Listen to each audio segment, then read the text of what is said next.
Yung Zero Remittance Week ng mga overseas Filipino workers, hindi raw dapat na ikabahala sa naturang posibleng mangyari ayon yan sa isang economic think tank. Alamin natin ang nakalap na impormasyon ng Bombo Radio Kawayan.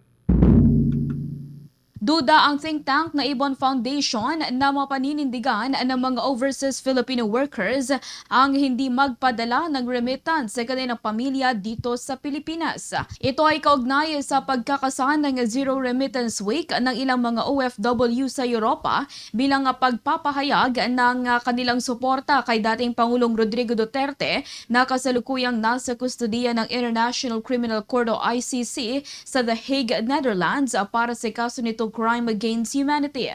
Sa panayam ng Bombo Radyo Kawayan kay Executive Director Sony Africa ng Ibon Foundation, sinabi niya na hindi mapipigilan ang mga OFWs na magpadala ng remittance sa kanilang pamilya, lalo na't maraming pamilya sa bansa ang umaasa sa remittance ng OFW.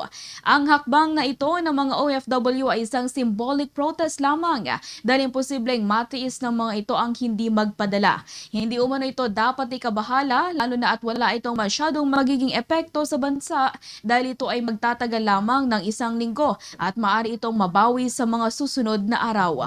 Kung mayroon mang maapektuhan, ito anya ang pamilya ng mga OFW at hindi ang bansa.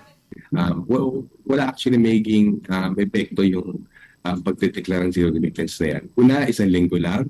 Ikalawa, malamang kayo sa hindi naman absoluto mangyayari yan. Malamang may public din siya sa mga data ng linggo. Ikatlo, kahit patuloy siya na 1 linggo, maliit na bahagi lang sa pangkalahatang remittances ng bansa. So, tingin namin hindi siya dapat ikabahala. At iyan ang ulat mula rito sa Bombo Radyo Kawayan. Para sa Bombo Network News, ako si Bombo Jamaica Barbas.